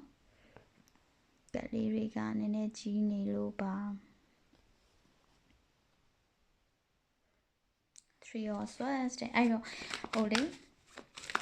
ပေါ့နော်ခုနရှေ့မှာပြောခဲ့တဲ့ energy မျိုးပဲပြန်တွေ့တယ်ပေါ့နော်ရှေ့မှာပြောခဲ့တဲ့ energy မျိုးဆိုကိုကလေဘဝမှာကိုဖြစ်ချင်တဲ့အရာကိုကြိုးစားနေတာအဲ့လိုမျိုးပေါ့အိမ်မက်တစ်ခုခုကိုကောင်းတယ်ပေါ်နေတာတို့ရီမန်းချက်တစ်ခုခုကိုကောင်းတယ်ပေါ်နေတာတို့အဲ့လိုမျိုးဖြစ်နိုင်တယ်ပေါ့နော်သို့မဟုတ်ရင်လည်းအဲ့လိုဒီလူနဲ့အဆင်ပြေအောင်ဒီနေရာနဲ့အဆင်ပြေအောင်ကိုကအရန်ကြိုးစားနေတာပေါ့နော်အရန်ကြိုးစားနေတာအဲ့လိုမျိုးကြိုးစားနေရတာကိုကိုကပင်ပန်းနေတာ10 of Wands energy နဲ့ဆိုရင်ကိုကအဲ့လိုလုပ်ရတာကိုမဖြစ်မနေမို့လို့သာလုပ်နေရတယ်ပင်ပန်းလိုက်တာပေါ့နော်အဲ့လိုမျိုးကိုကဖြစ်နေတယ်ပြီးတော့စိတ်ကပါလဲဆိုရင်လိုအပ်တာထက်ပိုပြီးတော့မှစိတ်ကလောနေတာဥပမာထားတော့ဒီချိန်လေးတစ်ခုနဲ့ adaptation ရဖို့ဒါ6လကြိုးစားရတာလည်းဖြစ်နိုင်မယ်တစ်နှစ်ကြိုးစားရတာလည်းဖြစ်မယ်ဒါကြောင့်နဲ့တောင်တော့ individualize ပဲပေါ့နော်တူမှာမဟုတ်ဘူးအဲ့လိုမျိုးလေးဒါမဲ့ကိုကဗာလဲဆို6လတစ်နှစ်ကြိုးစားရမယ့်ဟာကိုကရက်ပိုင်းလောက်နဲ့အဆင်ပြေချင်တာတစ်ပတ်နှစ်ပတ်လောက်နဲ့ကိုကအဆင်ပြေချင်တာအဲ့လိုလိုအပ်တာတဲ့ပို့ပြီးတော့မှလောနေတဲ့ခါကျတော့စိတ်တွေပင်ပန်းတာပေါ့နော်ဒီမှာ 3 of Swords energy တောင်မှတွေ့တယ်3 of Swords ကပေါ့နော်ငါကြောင့်မှကန်ဆိုးလိုက်တာပေါ့ငါကြောင့်မှဒါမျိုးကြီးဖြစ်နေရတယ်တော်တော်နဲ့လည်းအဆင်မပြေဘူးပဲငါအဆင်ပြေချင်လိုက်တာဘယ်တော့ပြေမှလည်းမသိဘူးပေါ့နော်အဲ့လိုမျိုးပေါ့နော်ပြီးတော့နောက်တစ်ခုကကြတော့ဒီမှာဒါလေးကဒါ the hangman ပေါ့နော်ဒီမှာတော့သူက the patient wish ပေါ့သူက the hangman နဲ့တူတူပဲအဲ့တော့ the hangman ဆိုတာက the hangman ရဲ့ energy ကဘယ်လိုမျိုးလဲဆိုတော့လေတချို့အရာတွေကကြတော့ပေါ့နော်ကိုလှုပ်ရှားရှိတဲ့ဟာလေးကိုလှုပ်ပြီးတော့မှလှုပ်ရှားရှိတဲ့ဟာတော့လှုပ်ရမယ်ပေါ့နော်ဘာမှမလှုပ်ဘဲနဲ့ထိုင်ဆောင်တာမျိုးတော့မဟုတ်ဘူးကိုလှုပ်ရှားရှိတဲ့ဟာလေးကိုလှုပ်ပြီးလို့ရှင်အချိန်တိုင်းတာတစ်ခုကိုကပြန်ဆောင်ရမယ်ဆိုတဲ့ဟာမျိုးပေါ့နော်ကိုကဘာလဲဆိုလောနေတာဒီခုနပြောတဲ့ကိုတယောက်နဲ့ harmony ဖြစ်ဖို့သို့မဟုတ်လို့ရှင်လည်းလုပ်ငန်းခွင်တစ်ခုခုသို့မဟုတ်လည်းနေရာပတ်ဝန်းကျင်တစ်ခုခုနဲ့ကိုကအဲ့လို harmony ဖြစ်ဖို့ရအတွက်ကိုလှုပ်ရှားရှိရတယ်လေကိုလုံနေတယ်လှုပ်ထားတယ်အဲ့ဆိုလို့ရှင်အချိန်တစ်ခုပေးပြီးတော့မှစောင့်ရတဲ့အချိန်ဆိုတာရှိမယ်ပေါ့နော်စောင့်ရတဲ့အချိန်တစ်ခုဆိုတာရှိပါမယ်တဲ့ 7 of Wands တဲ့ပြီးတော့လေကိုကလက်တလုံးမှာဘလူတွေလည်းဖြစ်နေလဲဆိုတော့လေအဲ့လိုလူတွေနဲ့ပတ်သက်ပြီးတော့လူတွေနဲ့ဝေးရအောင်ထွက်သွားခြင်းနေရကိုကအဆင်ပြေအောင်သာစူးစမ်းနေရတာအဲ့ဒါကိုရဲ့တကယ်စိတ်ရင်မဟုတ်ဘူးကွာသိလားတကယ်စိတ်ရင်မဟုတ်ဘဲနဲ့ကိုကလူတွေနဲ့ဝေးရအောင်ထွက်ပြေးခြင်းနေတာပေါ့နော်ထွက်ပြေးခြင်းနေတာစိတ်မပါဘဲနဲ့ဇွတ်အတင်းကြီးလှုပ်ယူပြီးတော့အဲ့ဒီဟာကိုလည်းလောနေတယ်ပြီးတော့တကယ်တမ်းကျတော့အဲ့ဒီနေရာနဲ့ဝေးရအောင်ထွက်ပြေးခြင်းနေတာဆိုတဲ့ဟာမျိုးလေးကိုတွေ့တယ်ပေါ့နော်ပြီးတော့နောက်တစ်ခုကကြာပါလဲဆိုရင် Ace of Pentacles ပေါ့ Ace of Pentacles လေးမှာခံစားမိရတော့ဒါကတချို့တော်တော်များများကတော့အလုတ်ကင်နဲ့ပတ်သက်တာဖြစ်လိမ့်မယ်ပေါ့နော်အလုတ်ကင်နဲ့ပတ်သက်တာလေးတွေမှာ harmony ဖြစ်အောင်ကြိုးစားနေတာအဝင်ခွင့်ကြဖြစ်အောင်ကြိုးစားနေတာဒါမျိုးလေးတွေကိုတွေ့ရတယ်ပေါ့နော်အဲ့တော့Ace of Pentacles ပြီးရင်နောက်တစ်ခုကကြာတော့ဗာလဲ 8 of Wands ပေါ့နော်အဲ့တော့အခုလုံနေတဲ့အခုကြိုးစားနေတဲ့ຢာတွေကတစ်လမှ2လအတွင်းဆင်ပြေမယ်ဆိုတဲ့ဟာမျိုးလေးကိုတွေ့ရတယ်သတင်းကောင်းလေးကြားရလိမ့်မယ်ကိုနဲ့ပတ်သက်ပြီးတော့ကို appreciate လုပ်တာတွေသူကအလုပ်ကြိုးစားတာတော်လိုက်တာသူကကောင်းလိုက်တာသူကသဘောကောင်းလိုက်တာပေါ့နော်သူကတော့ကူညီတတ်လိုက်တာပေါ့အဲ့လိုမျိုးသတင်းကောင်းလေးတွေကြားရပါလိမ့်မယ်တဲ့ပြီးတော့ကိုလိုချင်တဲ့ကိုရဲ့အကြံစီလဲထားမြောက်လိမ့်မယ်ဒါပေမဲ့တစ်လ2လတော့ကြာနိုင်တယ်ပေါ့နော် ကိုကလေအဲ့တလားကြာတာကိုဘယ်လိုဖြစ်နေလဲဆိုတော့အဲ့တလားဆိုတာပြောမယ်ဆိုသူများအတွက်ကမကြာဘူးပေါ့နော်ကိုအတွက်ကကြာနေတာဘာလို့ကြာနေတာလဲဆိုတော့လေကိုကအဲ့ဒီအချိန်မှာအဲ့လိုခံစားဖို့ဝကြွေးရှိနေတာပေါ့နော်ဝကြွေးရှိနေတဲ့အခါကျတော့ဒါကြီးကဒီလောက်တောင်မြန်ပါလားဒီလောက်တောင်ကောင်းပါလားဆိုပြီးတော့ကိုယ်စိတ်ထဲမှာမဖြစ်ဖြစ်နဲ့ကိုကဝကြွေးရှိတဲ့အခါကျတော့ငါမှစိုးလိုက်တာဒီလိုကြီးလုပ်နေရတာပေါ့နော်ငါအဆင်မပြေနိုင်ဘူးကြာလိုက်တာဆိုတဲ့ဟာမျိုးဖြစ်နေတာမျိုးတွေ့ရတယ်ပေါ့နော်ပြီးတော့ကိုကစိတ်မြန်တဲ့လူမျိုးကိုကအဆင်ပြေမှာလားပြေးမယ်ဆိုရင်လည်းခုချက်ချင်းပြေးမပြေလည်းမပြေနဲ့တော့ဟေးဆိုအဲ့လိုမျိုးကိုကစိတ်မြန်တဲ့လူမျိုးပေါ့နော်စိတ်မြန်တဲ့လူမျိုးအဲ့တော့ဒီတစ်ချိန်မှာကြုံရတဲ့အရာတွေကတော့တဲ့ဒီမှာဒီ the hangman နဲ့ judgment နဲ့ပြန်ပေါင်းမယ်ဆိုလို့ရှိရင်တော့ရတဲ့ energy ကကြတော့ကိုကိုလောကကြီးက universe ကသို့မဟုတ်လေကံတရားကကိုကိုပြန်ပြီးတော့ပညာပေးချင်တာမင်းရဲ့ဘဝမှာအမြဲတမ်းလောဘယ်လိုပြောမလဲအမြဲတမ်းပဲကိုကလောခဲ့တာပေါ့နော်လောခဲ့တိုင်းလည်းအဆင်ပြေတာကြီးလည်းရှိမယ်ဒါမဲ့ဒီတစ်ခါမှကိုကိုပညာပေးချင်တာကကြတော့အဲ့လိုလောတိုင်းအဆင်ပြေသွားတာမဟုတ်ဘူးတခါလေမှရက်ကြည့်ပြီးစောင့်နေရတဲ့အရာရှိတယ်ဆိုတဲ့ဟာမျိုးကိုလောကကြီးကပညာပေးချင်တာပေါ့နော်အားကြောင့်ဒီလိုမျိုးလောကရန်မျိုးလာကြုံနေတာဆိုတဲ့ဟာမျိုးတွေ့ရတယ်ပေါ့နော်အဲ့တော့ဒီfine tune နဲ့ပတ်သက်တာကိုတော့အဲ့လိုလေတဘွားလုံးတဲ့ energy မဟုတ်ဘဲနဲ့လက်တလုံးမှာဖြစ်နေတဲ့ energy blockage လေးတွေကိုခံစားမိရပေါ့နော်ကိုကလက်တလုံးမှာအဲ့ဒါလေးတွေဖြစ်နေတယ်ပေါ့နော်အဲ့တော့ဒီ blockage နဲ့ပတ်သက်ပြီးစောင်းရန်ရှောင်းရန်ပါရှိတယ်စောင်းရန်ရှောင်းရန်ပါရှိတယ်ကိုကလေဒီမှာခံစားမိတာကြတော့ဘာလဲဆိုကိုကလေအဲ့ဒီလောတာကြီးကကိုယ့်ရဲ့ trauma ကြောင့်ကိုကလောနေတာနော်သိလားအဲ့လိုလေခိုင်ကြရှိတတ်တယ်လေအဲ့လိုမျိုးစိတ်မရှိတဲ့လူတို့လောတဲ့လူတို့ဆိုတာအဲ့လိုတနေရာမှာစိတ်တန်ရာရှိတဲ့လူပေါ့နော်တနေရာမှာစိတ်တန်ရာရှိတဲ့လူဆိုတာကကိုကထောက်ရတော့တချို့ကလည်းအချစ်ရေးပြေလဲခြင်းတယ်ပေါ့မပြေလဲနိုင်ဘူးဆိုအဲ့လိုမျိုး तू ကလိုအပ်တာတဲ့ပို့ပြီးတော့လောနေရပေါ့တချို့ကကြာအလုပ်ကိုင်မှာလုပ်ငန်းခွင်နဲ့ပတ်သက်ပြီးတော့မပြေလည်နိုင်ဆိုပြီးကိုကလိုအပ်တာတဲ့ပို့လောနေဘာလို့ဆိုတော့ကို့မှာ healing မရနိုင်ဘူးသိလား healing မရနိုင်ဘူးအဲ့ဒါနဲ့တခုခုနဲ့ပတ်သက်ပြီးတော့ကို့မှာစိတ်တန်ရာရှိနေတာအဲ့စိတ်တန်ရာကြီးကြောင့်မလို့ကိုကစိုးရင်စိတ်တွေများပြီးတော့လိုအပ်တာတဲ့ပို့လောနေတာပေါ့နော်အဲ့တော့ဒါလေးကိုမြင်အောင်ကြည့်တတ်ရမယ်ပေါ့နော်အဲ့လိုကိုယ့်ရဲ့စိတ်ထဲမှာအဲ့လိုမျိုးဖြစ်လာတယ်လောလာတယ်အဲ့လိုတွေဖြစ်လာတယ်ဆိုရင်ငါမှစိတ်တန်ရာရှိပါလားငါရဲ့စိတ်တန်ရာကြောင့်ငါဒီလိုကြီးမလိုအပ်ဖ ೇನೆ ငါတအားကြီးလောနေမိပါလားဆိုတဲ့ဟာကိုကိုမြင်အောင်လို့အရင်ဦးဆုံးကိုပြန်ကြည့်ပေါ့နော်အဲ့လိုလေးပြောထားပြီးတော့နောက်တစ်ခါကျ amplify ပေါ့နော် amplify ဆိုတာလက်တလုံးမှာကိုလုံနိုင်တဲ့အရာတွေရှိတယ်ဥမာထားတော့အလုတ်ကိုင်းမှာဆိုလဲကိုလုံတက်တဲ့အရာလေးဆိုကိုလုံတက်တဲ့အရာလေးတွေကိုပဲတစ်ခါလုံနေလို့ရှင်ကိုမလုံတက်တဲ့အရာလေးဆိုလဲလိုက်လေ့လာမယ်ကိုလုံတက်တဲ့အရာလေးဆိုလို့ရှင်လဲများများဆဆလုပ်ထားမယ်အဲ့လိုမျိုးပေါ့နော်ဒါဥပမာတစ်ခုပေးမယ်နော်ဥပမာလို့ပဲပြောရနော်ဥမာထားတော့ကိုကမိတူဆွဲတဲ့နေရာမှာကိုက print မထုတ်တတ်ဘူးပေါ့နော်ကိုက copy ပဲဆွဲရတယ်ဆိုလို့ရှိရင်ဟုတ်ပြီ copy ဆွဲဒီဟာလေး copy ဆွဲပေးပါအောင်ဆိုရင်ဆွဲပေးလိုက်ဟုတ်ပြီနောက်လူဆိုရင်လည်း copy ဆွဲကြဘာတွေရှိသေးလဲဘာညာပေါ့နော်အလုံးမှာမေးလိုက်တယ်ဆိုရင်အလောက်ကလူတွေကအဲ့လို copy ဆွဲကြစာရွက်လေးပေးဆိုကိုလုပ်တဲ့အရာလေးကိုပဲကိုကဖိလုပ်တဲ့သဘောပေါ့နော်ပြီးရင်အဲ့ဒါပြီးရင်ကိုက copy ဆွဲတတ်တာဟုတ်ပြီကို copy ဆွဲပြီးတော့သူများကိုလည်းကူညီလိုက်ပြီအဲ့ဒါပြီးလို့ရှိရင် print ထုတ်တတ်တာကိုလည်းသူတို့ကိုပြန်ပြီးတော့သင်ခိုင်းပေါ့နော်ငါ copy တော့ဆွဲတတ်တယ်ငါစာရွက်ကို print ပြန်ပြီးမထုတ်တတ်ဘူးငါ့ကို print ထုတ်တာလေးသင်ပေးပါအောင်ပေါ့ဘာလို့ဆိုကိုကသူတို့ကိုကူညီထားတာလေအဲ့တော့တေချာပေါ့သူတို့ကကိုပြန်ပြီးကူညီမှာပဲပြန်ပြီးကူညီရမှာပဲဒါသဘောတရားရအဲ့လိုလေးတွေရှိတယ်ပေါ့နော်အဲ့တော့ကိုကအရင်ဆုံးကိုလိုချင်တဲ့အရာရှိရဆိုကိုကသူများဝင်ရှင်ပေးပေါ့နော်ပေးပြီးမှအဲ့လိုမျိုးကိုလိုချင်တဲ့အကူအညီကိုတောင်းပေါ့နော်အဲ့လိုမျိုးလေးတွေ energy မျိုးရတာပေါ့နော်ဒါကတော့ဒီ copy နဲ့ print ကဥပမာပေးတာပေါ့လေတခြားအရာကြီးဆိုလဲအဲ့လိုပဲကိုလုံးတက်တဲ့အရာလေးတွေနဲ့ကိုကသူများကိုကူညီပေးမယ်ပြီးလို့ရှင်ကိုမလုပ်တတ်တဲ့အရာကိုခုနကကိုကူညီထားတဲ့လူတွေစီကနေပြီးတော့မှကိုကပြန်ပြီးတော့မှအကူအညီတောင်းပြီးငါ့ကိုသင်ပေးပါအောင်ပေါ့နော်အဲ့လိုပုံစံမျိုးလေးတွေလုပ်လို့ရပါတယ်တဲ့အခုဖြစ်နေတဲ့ဒီစိတ်ညစ်နေတဲ့အရာတွေကလေပြီးရင်နောက်တစ်ခါကျကိုက expression လဲလိုတယ်expression ဆိုတာဘာလဲဆိုရင်ကိုဘာဖြစ်ရှင်တာလဲကိုဘာမလုပ်တတ်ဘူးလဲငါဘာတော့လုပ်တတ်တယ်ဘာတော့မလုပ်တတ်ဘူးလဲအဲ့ဒါလေးတွေကိုတစ်ခါလေးကြာရင်လေလူတွေကဘယ်လိုပြောမလဲအကူညီသူများကိုအကူညီတောင်းလိုက်ရင်ဒါလေးကခဏလေးနဲ့ပြီးသွားမှာဒါမဲ့အကူညီမတောင်းမဲနဲ့တယောက်တည်းပဲစိတ်ထဲမှာဖြစ်နေတာပေါ့နော်ဟာငါဒါကြီးကမလုပ်တတ်ဘူးဒါကြီးကဘယ်လိုဖြစ်တယ်မညာမလဲဆိုတယောက်တည်းပဲပူလောင်နေတာတယောက်တည်းပဲလောင်နေတာဒါမဲ့တကယ်တမ်းကျတော့သူများကိုလည်းအကူညီတောင်းလိုက်ရောလွယ်လေး ဒီမှာဒီခလုတ်လေးလိုလေးနှိပ်လိုက်တာကွာနင် print မထုတ်တဲ့လို့နင်ကိုနင်စိတ်တက်ကြနေရမလားစိတ်တက်ကြကြမလို့ဒီမှာဒီခလုတ်လေးကိုဒီလိုလေးလုပ်လိုက်ပြီးတာပဲကိုကဘာအောင်ဆိုဖွင့်ပြီးတော့မပြောမိတဲ့ခါကျမမေးမိတဲ့ခါကျတော့ကိုကို print မထုတ်တတ်တာကြီးကိုတိမ်ငယ်နေရပါဘောနော်ဒါမဲ့တကယ်တမ်းကျ I print ထုတ်တဲ့ကိစ္စအဲ့လောက်ကြီးတွေခက်မနေပေါ့ဒါဥမာပြောပါဘောနော်အဲ့လိုမျိုး express လုပ်ရမယ်ပေါ့နော် express လုပ်ရမယ် express မလုပ်ရင်ကိုရဲ့စိုးရိမ်ပူပန်စိတ်တွေကိုရဲ့လောတဲ့စိတ်တွေအဲ့ဒါတွေကပိုဆိုးလာမယ့်သဘောမှရှိရပေါ့နော်အားကြောင့်မို့ဒါလေးကစောင်းရန်ရှောင်းရန်အနေနဲ့ပေါ့နော်ပြီးတော့နောက်တစ်ခုက lucidity ဆိုတဲ့ဟာလေးကိုခံစားမိတာကြတာ base of the deck မှာ lucidity ဆိုတာလေးကိုခံစားမိတာကကြတော့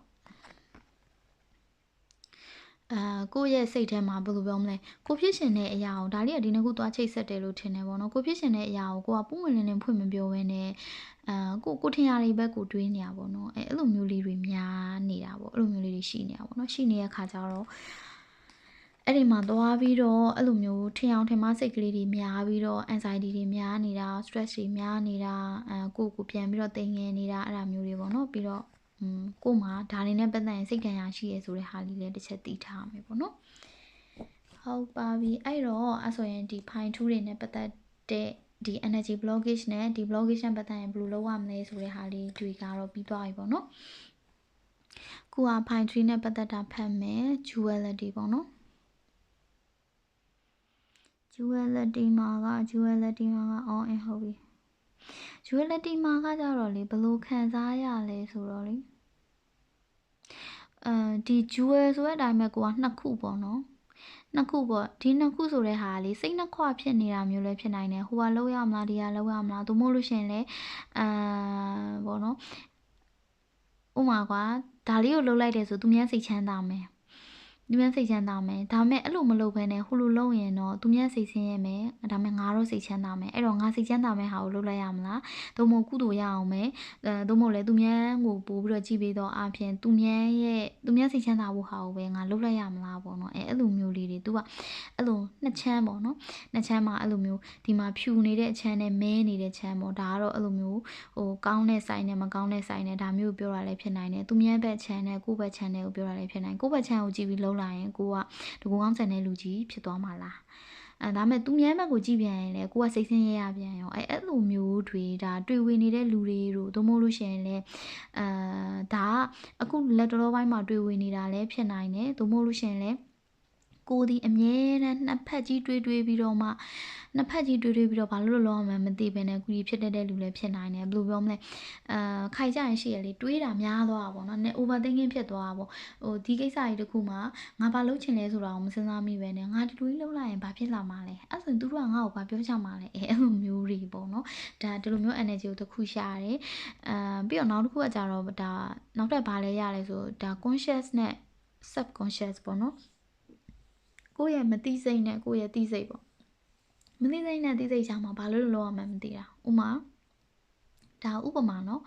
ဥပမာအနေနဲ့ဆိုကိုကဒီအချစ်ရေးကြီးကကိုအတွက်ဆုံးလို့တင်ပြီဆိုတာကိုကိုကသိတယ်ဆုံးလို့တင်ပြီဆိုတာကိုကိုသိတယ်ဒါပေမဲ့လို့လေ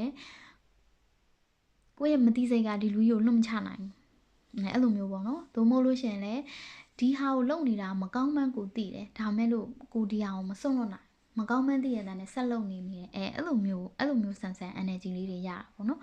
ဒါကတော့ကတ်ကိုကြည့်ပြီးရတဲ့ energy ပေါ့နော်အဲ့ဒါပြီးတော့တဲ့နောက်ထပ်ဒီ tarot card နဲ့ပတ်သက်ပြီးတော့ group 3နဲ့ပတ်သက်ပြီးတော့ဘာတွေများ blockage တွေရှိနေလဲပေါ့နော် group 3ကိုရောက်သွားတော့လေစိတ်ထဲမှာနည်းနည်း calm down ဖြစ်တဲ့ energy မျိုးကိုရတယ်ပေါ့နော်1နဲ့2နဲ့တော့ဘာလို့လဲမသိဘူးစကားပြောနေလဲအရာကိုမြန်ပြီးလူကလောလောကြီးနဲ့အဲ့လိုမျိုးဖြစ်နေတာပေါ့နော် group 3ကိုရောက်တဲ့ခါကျတော့အဲ့လိုမျိုးနည်းနည်း calm down ဖြစ်သွားတဲ့ energy မျိုးကိုရတယ်ပေါ့နော်မလေးတော့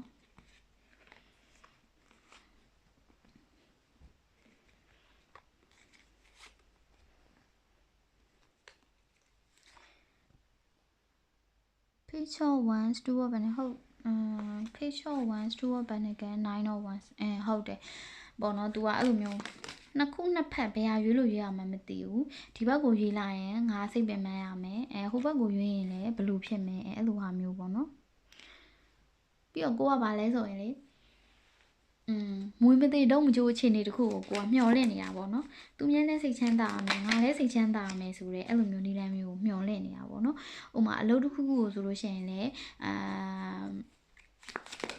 ဘယ်လိုပြောမလဲအလုပ်လည်းရချင်တယ်မပင်လည်းမပင်ပန်းချင်အဲ့လိုမျိုးပေါ့နော်ကိုရဲ့စိတ်ကအဲ့လိုစိတ်မျိုး blockage ကပါရရှိလဲပေါ့နော် fine tune တဲ့ blockage ကပါရရှိလဲဒါလေးဒီဘက်တူလိုက်မယ်နော် fine tune တဲ့ blockage ကပါရရှိလဲဟုတ်တယ်ကိုကအဲ့လိုနှစ်ခုကြားလို့ဆုံးဖြတ်ချက်နှစ်ခုကြားလို့နှစ်ခုရွေးတာလို့ကိုကအဲ့ကြားထဲမှာဘာလို့မှမသိဖြစ်နေတာပေါ့နော်လောလောဆယ် blockage ကအဲ့ဒါပေါ့ဒါကလုံးဝရေရှည် blockage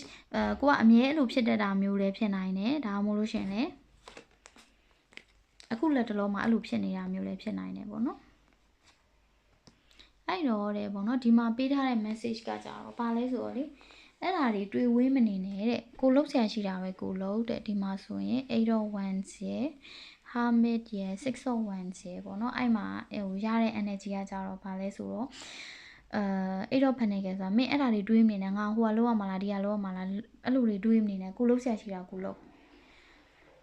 ဥမာအလုပ်အဟောင်းကိုပြောင်းမှာလားအစ်စ်ကိုပြောင်းမှာလားအဲ့ဒါတွေစဉ်းစားနေတယ်ကိုဘာကိုသာကိုလုံးနိုင်တာသာကိုအရင်လုပ်ပေါ့နော်အဲ့လိုပုံစံမျိုးဥမာထားပါတော့အလုပ်အစ်စ်ကိုပြောင်းနေတယ်ဆိုရင်လည်းပြောင်းရင်ကောင်းမလားမပြောင်းရင်ကောင်းမလားလုံးနေတယ်အလုပ်တွေလျှောက်ဆရာရှိရရင်လျှောက်သူတို့ဘက်က interview ခေါ်ပြီးဆိုတော့မှကိုလိုချင်တဲ့အခြေအနေတွေကအလုပ်အစ်စ်မှာရှိတာလားအလုပ်ဟောင်းမှာရှိရလားအဲ့ကြောင့်မှကိုကစဉ်းစားလို့ရမှာလေကိုကကြိုးစဉ်းစားပြီးတွေးဝေးနေလို့မရဘူးပေါ့နော်ဟို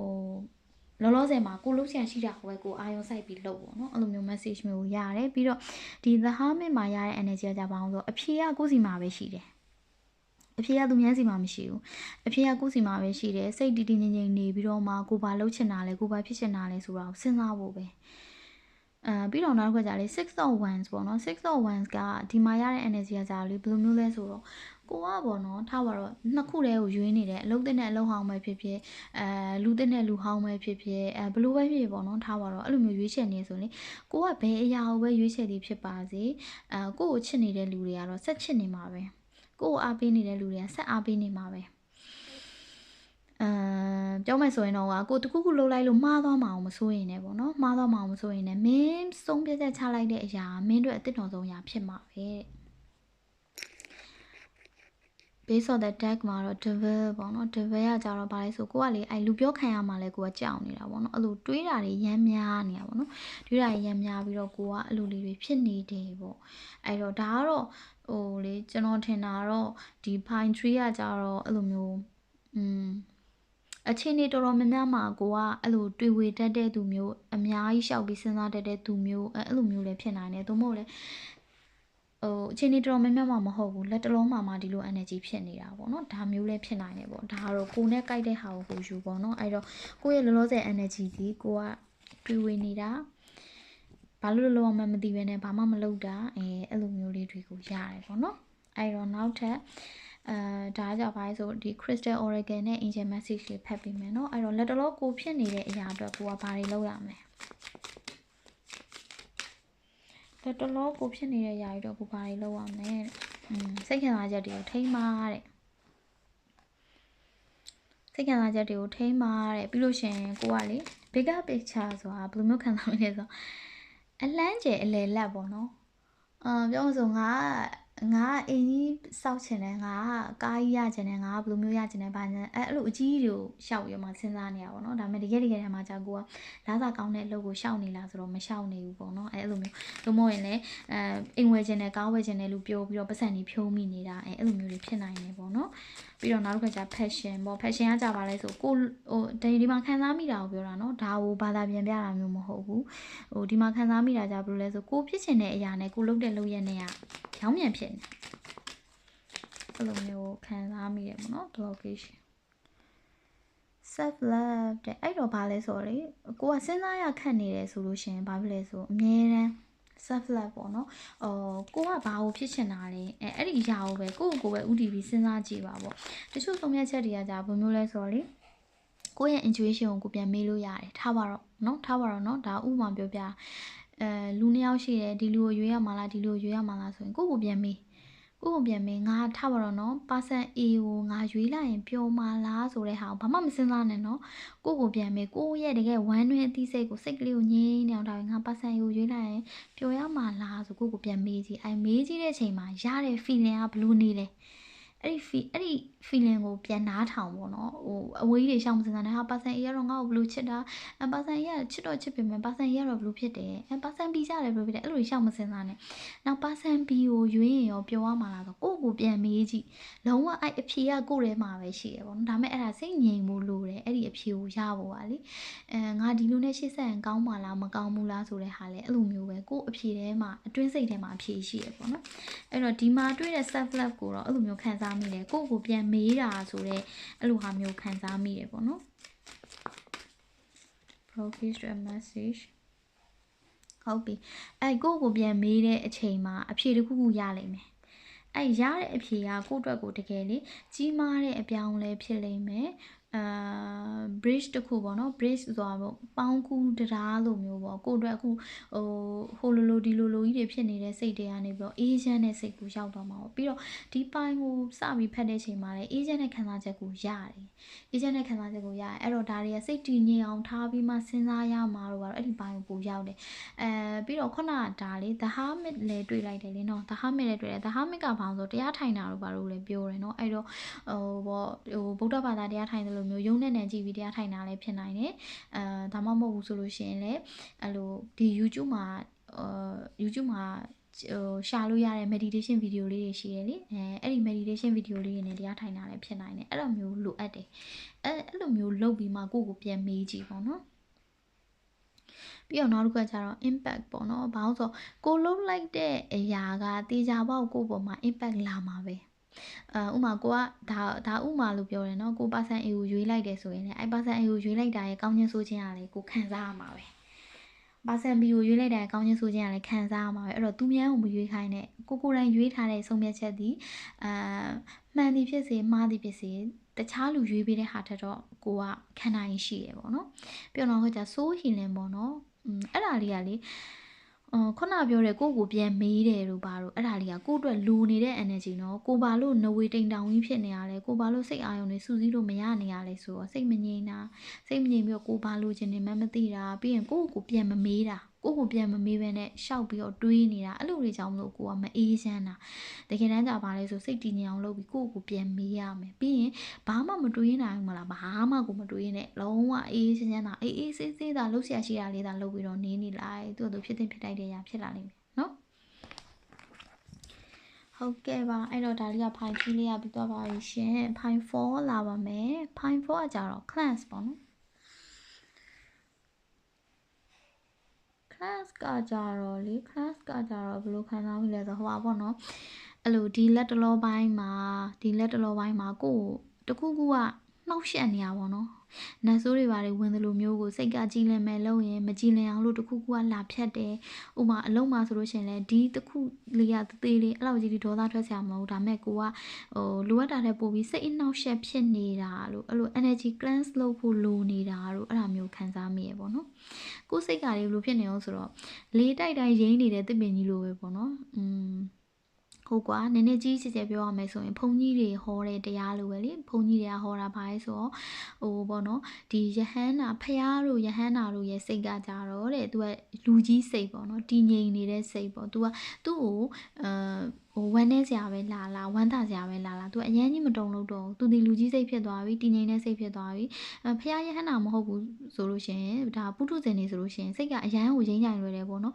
ဝမ်းနေစရာလေးတခုလာတာနဲ့လေဆက်တိမကန်ဝမ်းနေလိုက်တာဝမ်းသာစရာလေးလာတာနဲ့လေခုံဆွနဲ့အဲ့လိုမျိုးတွေဖြစ်တာပေါ့နော်လောကရန်အောင်ခံနိုင်မရှိရပါတော့အဲ့လိုမျိုးဒီသောတာပန်တို့အနာဂံတို့တဂရဂံတို့ဒါတွေကလည်းသူ့အဆင့်နဲ့သူတည်ငြိမ်မှု level ကတော့ဒါရှိမှာပေါ့နော်ယဟန္တာတို့မြတ်စွာဘုရားတို့လောက်တော့မတည်ငြိမ်ဘူးပေါ့ဒီမှာခံစားမိရတော့ဒါတရားသဘောပြောချင်တာတော့မဟုတ်ဘူးဒီမှာခံစားမိတာကြပါလဲဆိုတော့ကိုကလေ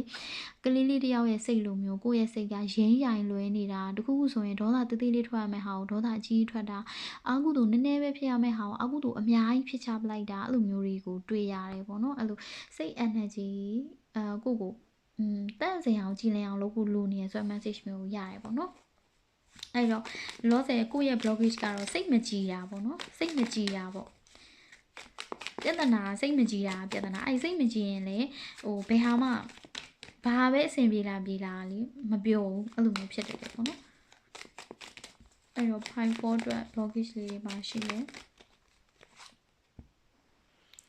ဟုတ်ပါတယ်ရှင်ကိုကအဲ့လိုဖြစ်နေတာကအနည်းဆုံး8ရက်အများဆုံး8ပတ်လောက်တောင်မှရှိနေပြီတဲ့ကိုကတခုခုဆိုရင်စိတ်ညစ်နေတာပေါ့နော်အဲ့စိတ်ညစ်တဲ့တန်ရာတော့တွေကနေမထွက်နိုင်ဖြစ်နေTen of Pentacles ပေါ့နော်ဒီမှာ Ten of Pentacles ဆိုကိုဘေးနားမှာ blessing တွေရှိနေရတဲ့နဲ့အဲ့ဒီ blessing တွေကို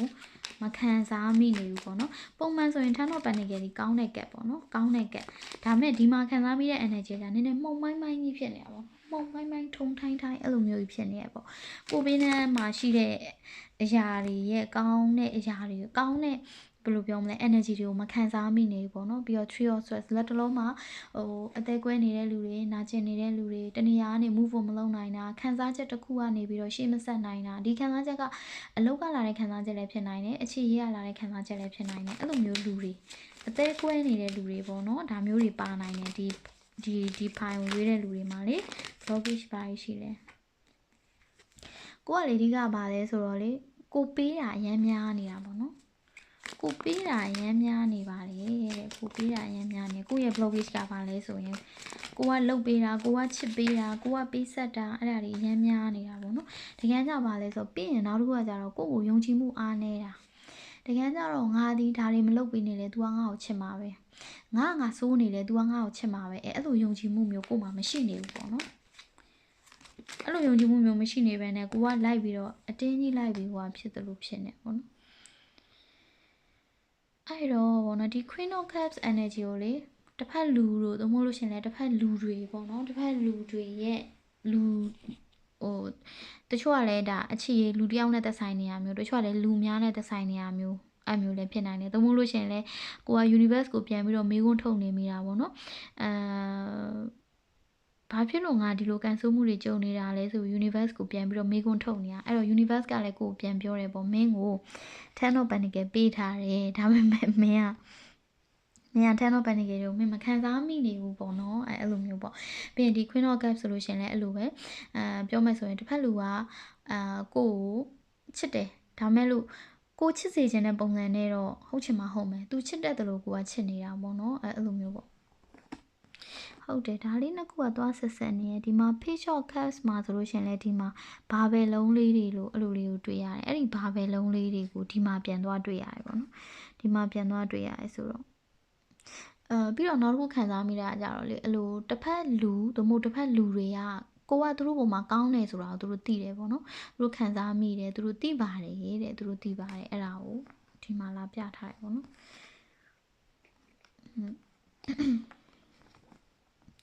ဟုတ်ပြီတဲ့နောက်ထပ် blockage သိစရာလေးတွေပါရှိလဲသိစရာလေးတွေပါရှိလဲ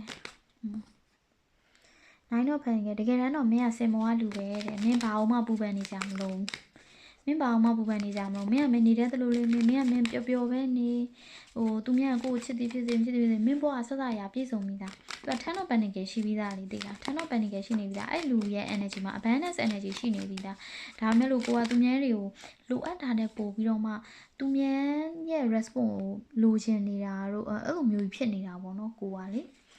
ကိုကအဲ့လိုဖြစ်နေတယ်တဲ့ပြီးတော့အဲ့လိုကိုယ့်ဘက်ကနေပြီးရန်စကားတွေပြောနေမိတာကိုယ့်ဘက်ကလိုအပ်တာတဲ့ပို့ပြီးတော့မှတစ်ဖက်လူတို့မဟုတ်တစ်ဖက်လူတွေကိုစူးစမ်းမိနေတာငါဒါပြောလိုက်ရင် तू ကဘာဖြစ်လို့လဲ तू ငါ့ကိုဘာလို့ဟို reply မလာတာလဲ तू ကငါ့ကိုဘာလို့ဒီလိုကြီးပြောတာလဲအဲ့လိုဟာမျိုးတွေပေါ့နော်အဲ့လိုဟာမျိုးတွေကိုကလိုအပ်တာတဲ့ပို့ပြီးတော့တစ်ဖက်လူကိုသွားပြီးအကဲဆန်းမိနေတာဆက်စုမိနေတာအဲ့လိုမျိုးပေါ့နော်7 of Pentacles ဘာလို့ကြာလာတာလဲတဲ့7 of Pentacles တွေကြီးပဲတော့အဲ့တော့လေဆိုလိုချင်တာကမှာလဲဆိုတော့လေအခုချိန်မှာကိုနေတဲ့တလူလေးပဲနေကိုလှုပ်ရှားရှိတာပဲကိုလုံးပြီးရင် Pentacles တွေအများကြီးကိုတွေ့တယ်ပေါ့နော်10 of Pentacles တို့7 of Pentacles 8 of Pentacles တို့လုံးဝ sequence လိုက်တွေ့တာ7 8 9 10အဲ့တော့ဘာလို့ကိုကလေငွေကြေးတို့အလုပ်ကိုင်တို့နဲ့ပတ်သက်ပြီးတော့အခုချိန်မှာကန်ရမ်းကောင်းနေတာအဲ့တော့ပြောမယ်ဆိုရင်ဟိုအဲ့ပညာရေးတို့ငွေကြေးတို့အလုပ်ကိုင်တို့အဲ့ဒီဘက်တွေကိုကိုကအာယုံလက်ရမှာပေါ့နော်ကိုယ့်ရဲ့အာယုံကိုအရှိရေးကိုရန်ကြီးအာယုံမပေးသေးနဲ့အောင်ကိုယ့်ရဲ့အာယုံကိုအဲ့ဘက်မှာ ကိုအတွက်အကျိုးပေးတဲ့ချိန်မှာပေါ့နော် तू ကအဲ့ဒါတွေကလေလူတယောက်မှာကံကောင်းတဲ့ချိန်ဆိုတာလေဥမာဒီချိန်မှာချစ်ရေးကံကောင်းတယ်ဒါမဲ့ငွေကြေးတော့ကံမကောင်းဒီချိန်ကျတော့ငွေကြေးကံကောင်းတယ်ချစ်ရေးတော့ကံမကောင်း तू ကအဲ့လိုမျိုးလေးတွေရှိရလေသိလားအဲ့တော့ကိုအတွက်အကျိုးပေးနေတဲ့ချိန်ကိုအတွက်ကံကောင်းနေတဲ့အချိန်မှာအဲ့ဒီအရာလေးတွေကိုပိုဦးစားပေးလုပ်မယ်ဆိုရင်ပို့ပြီးတော့အကျိုးဖြစ်ထွန်းနိုင်တယ်ပေါ့နော်အဲ့တော့ဘာလဲဆိုကိုလှုပ်ရှားရှိရလေးတွေကိုလုံနေမယ်ဥမာအသေးကွဲနေရမလားစိတ်ညစ်နေရမလားကိုချစ်တဲ့လူကကိုချစ်လို့ပြန်မချစ်ဘူးထားပါတော့နော်ဒါအခြေအနေတစ်ခုပေါ့ကိုလိုချင်တဲ့ချစ်ချင်းမြတ်တာမျိုးမရနိုင်ဘူးဆိုရင်အဲ့ဒီပုံမှာအရင်ကြီးfeeling ဖြစ်မနေနဲ့ပေါ့နော်ကိုအလုပ်လုပ်ဆရာရှိရလေးကိုလုံမယ်ဥမာကိုတိုးတက်အောင်ဘယ်လိုလုပ်မလဲအဲ့ဘိုင်းတွေကိုသွားမယ်ပြီးရင် 3 of cups မိတ်ဆွေတငယ်ချင်းပေါင်းတဲ့အနေနဲ့ပျော်နေမယ်နေမယ်ပေါ့နော်ဒီမှာကြည့်လုံးဝလေကိုယ့်ရဲ့ energy လေးတွေက the moon တို့ seven of wands တို့ပေါ့နော်ကိုကလေဒီချိန်မှာ feminine energy လေးတွေအများများနေရပေါ့နော် feminine energy လေးတွေအများများနေတော့ကိုကလေအထိခိုက်ကိုမခံနိုင်ဘူးသိလားတစ်ဖက်ကတစ်ခုခုလေးလုပ်လိုက်တာနဲ့ကိုကတုံးလုံးလွယ်နေတာကိုရဲ့ response ကကွာနည်းနည်း over ဖြစ်နေတာပေါ့နော် exaggerated ဖြစ်နေတယ် over ဖြစ်နေတယ်ပေါ့နော်အဲ့လိုမျိုးပေါ့အဲ့တော့လေပြောချင်တာကဘာလဲဆိုတော့လေကိုစိတ်ချမ်းသာအောင်နေသိလားကိုပျော်အောင်ထားကိုစိတ်ချမ်းသာအောင်နေအဲ့ဒါအဓိကပဲသိလားကိုပြောင်းတာကိုစိတ်ချမ်းသာအောင်နေပြီးတော့ကိုလှုပ်ချင်တဲ့ရည်မှန်းချက်လေးတွေရှိတယ်ဒီချိန်မှာကိုလှုပ်ချင်တဲ့ရည်မှန်းချက်လေးတွေကိုအကောင့်ထဲပေါ်ပေါ့နော်အချစ်ရေးကိုခဏထားလိုက်အောင်ကိုစိတ်ချမ်းသာမဲ့အရာတွေကိုလှုပ်ကွာမုံလေးစားတယ်ဆိုမုံလေးစားလို့စိတ်ချမ်းသာရင်မုံစားယောဂလေးလှုပ်လို့စိတ်ချမ်းသာရဆိုယောဂလှုပ်တငယ်ချင်းတွေနဲ့တွေ့ရတာပျော်စရာကောင်းတယ်တငယ်ချင်းတွေကငါ့ကိုအားအင်းနေခွန်အားတွေပေးနိုင်တယ်ဆိုရင်တငယ်ချင်းတွေနဲ့တွေ့အဲ့လိုမျိုးလေးပဲနေပေါ့နော်အဲ့လိုမျိုးလေးပဲနေပါတဲ့အဲ့တော့ blockage နဲ့ပတ်သက်ပြီးဘာတွေပြောချင်လဲ strength နော်မြင်ရလားဝဝကြီးဖြစ်နေလားဝါနေရဟုတ်ပါ strength ပေါ့နော်strength ကဘာလဲဆိုမင်းမှာခွန်အားတွေတို့မင်းမှာကံကောင်းတဲ့အရာတွေအများကြီးရှိတယ်ပေါ့နော်ပြီးတော့မင်းမှာခွန်အားရှိတယ်အမလေးတော့မင်းမှာခွန်အားရှိပါတယ်တဲ့အဲ့တော့ blockage ကဘာလဲတော့ပြီးတော့ဒီမှာကြည့်နော်ဟိုမှာလဲ cleanse ကိုကြားတယ်ဒီမှာလဲ cleansing energy cleansing လိုနေတယ်နော် energy cleansing လိုရဲဆိုပေါ့နော်ရေချိုးတာပါညာအစပေါ့နော်ဒီ cleansing ဆိုတဲ့နေရာမှာရေချိုးတာတွေရောအကုန်ပါတယ်အပေါ်ရန်ရေချိုးတာအခန်းတန်ရှင်းလောက်တာပြီးတော့စိတ်ကိုကြည်လင်တန်ရှင်းအောင်နေတာအဲ့ဒါလေးတွေအများကြီးလိုနေတယ်ပေါ့နော်မင်းရဲ့စိတ်ကြီးမဲနေတယ်ပေါ့ကွာအဲ့လိုပြောရမယ်ပေါ့နော်စိတ်ကြီးမဲနေတယ်ပြီးရင်နောက်တစ်ခါကျ expansion အဲ့တော့ဗာလဲဆိုကိုကလေဒီတစ်ခုကိုစိတ်မကြည်ဘူးဆိုရင်အဲ့ဒါတွေကဆင်မွားသွားတော့တာဘာလို့ဆိုတော့အဲ့လိုမျိုး energy cleansing လုပ်ဖို့လိုအပ်နေတာပေါ့နော်ကိုကလေအရန် creative ဖြစ်တယ်ဘယ်လောက်ကြီးထိခက်ခဲတဲ့ချိန်တွေမှာဆိုကိုက rebirth ပြန်ပြီးတော့မှရုံထွက်နိုင်တဲ့ phoenix လိုလူမျိုးဖြစ်တယ်ကိုအတွက်ဘယ်လိုပြောမလဲခက်ခဲတဲ့ချိန်ဆိုတာမရှိဘူးအဲ့လောက်ကြီးထိကိုအင်အားကြီးမားတဲ့လူပေါ့နော်ကိုဒီလေအဲ့လောက်ကြီးထိကိုအင်အားကြီးမားတယ် compassion nature cycle ပေါ့နော်ဒါလေးနှစ်ခုကိုပြန်ပြီး clarify ပြန်လုပ်မယ် compassion ကဘာပြောချင်တာမလေးဟုတ်ပြီ alignment ပေါ့နော်လောလောဆယ်မှာမင်းနေရမယ့်မြင်ရလားဒါကြီးပဲနည်းနည်းရွှေ့လိုက်မယ်နော်လောဆယ်မှာမင်းနေရမယ့်ပုံစံနဲ့မင်းနေနေတာနဲ့ alignment ဖြစ်မနေပါဘူးတဲ့အဲ့တော့ key ကိုပြောရမယ်ဆိုရင်တော့မင်းတို့တကယ်လိုအပ်နေတဲ့ဟာကဘာလဲဆိုရင် energy alignment ဖြစ်အောင်ပြန်နေပါဒါရဲ့လေ energy alignment တို့ energy cleansing တို့အတူတူပဲเนาะဒီကသဘောတရားအတူတူပဲပြီးတော့ nature spirit မင်းကိုအဲ့ဒီဒီ energy တန့်စင်အောင်လုပ်ပေးနိုင်တဲ့ຢာတွေသဘာဝတရားတွေလည်းပါတယ်အဲ့လိုမျိုးဒီ fresh air တွေရှူပေးတာအပြင်ကိုထွက်ပေးတာလမ်းလျှောက်ပေးတာအဲ့လိုမျိုးလေးတွေစင်းဆိုလေးတွေကြည့်ပေးတာဒါတွေက energy cleansing အတွက်အများကြီးဟိုဖြစ်လိမ့်မယ်ပေါ့နော်ပြင် wisdom မင်းကလေတကယ်ကိုเนาะဒီဖိုင်ဖို့ကိုရွေးတဲ့လူတွေကအရန်ကိုအင်အားကြီးတဲ့လူတွေဖြစ်တယ်wisdom level လဲကိုကသူများထက်မြင့်တယ်ဒါမဲ့ကိုကလေအဲ့ဒီစိတ်မကြည်လိုက်ရင်ကိုကမရတော့ဘူးသိလားအဲ့တော့စိတ်ကိုကြည်လင်အောင်နေလောဆယ်မှာကိုလို့ဆရာရှိတဲ့ဟာလေးကိုပဲကိုလုပ်ပြီးတော့စိတ်ကိုကြည်လင်အောင်နေပြီးရင် breakthrough ဒီမှာ nature spirit ပေါ့နော်တဘာဝနဲ့နီးကပ်စွာနေလေကိုအတွက်က အခုကိုဖြစ်နေတဲ့အရာတွေကရုပ်ကြီးပြောက်သွားလိမ့်မယ်ဟောငါစိတ်တွေသာမကြည်မလင်ဖြစ်နေတာလေကောင်းလေတန်လေးထွက်ရှူလိုက်တော့လဲဘာမှမဟုတ်ပါလားဆိုတဲ့ဟာမျိုးဖြစ်မယ်ပေါ့နော်ပြီးရင်ကိုကပါလဲဆိုရင်ပြဿနာကြီးကြီးမားမားမဖြစ်နိုင်တဲ့အရာကြီးတွေကိုကိုကအကြီးတွေတွေးနေတာပေါ့နော်ကြီးတွေတွေးဖူးနေဥမာအခြေရေးမှာဆိုရှင်လဲ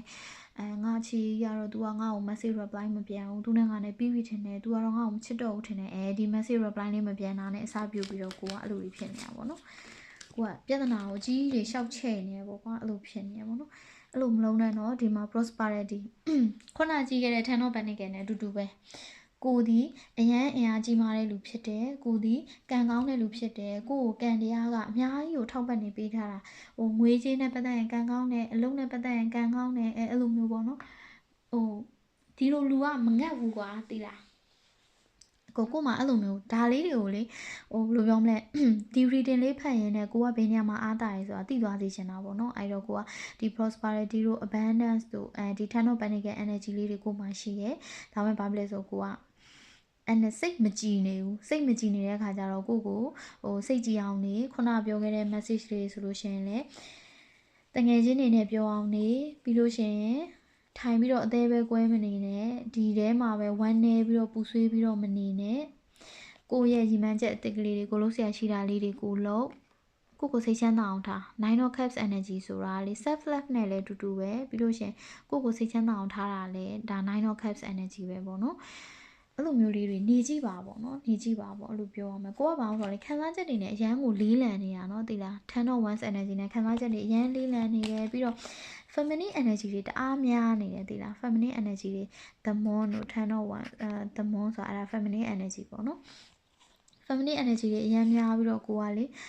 ဆက်ဆက်ထိမကန်ဖြစ်နေတာပေါ့နော်အဲဆိုတော့အဲ့ဒီ energy alignment အတွက်ကို energy cleansing ပြန်လုပ်ရမယ်စိတ်ကလေးကိုကြည်အောင်ပြန်ထားရမယ်တဘာဝတရားနဲ့နီးကပ်စွာနေမယ်ကိုယ့်ရဲ့ရည်မှန်းချက်အသစ်ကလေးရှိရဆိုရင်အဲ့ဒါလေးတွေကိုကောက်တယ်ဖော်ကြည့်မယ်ပေါ့နော်ဒီလိုလေးတွေနေကြည့်ပါတဲ့အဲ့တော့နောက်ထပ်